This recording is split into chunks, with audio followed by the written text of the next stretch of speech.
analytic, all parts. Animals walk very careful. All because later Maya, who had a big voice, do not rush me. She opened let and the animals sit no away.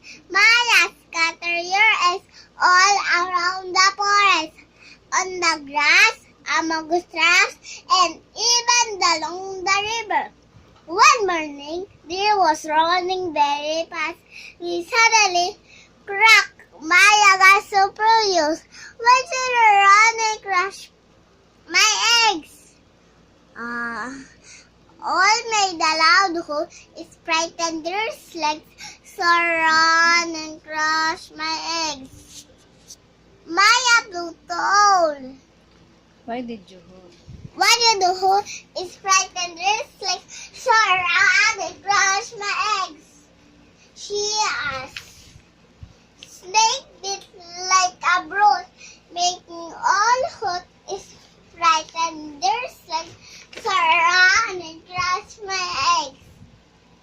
Lip drop.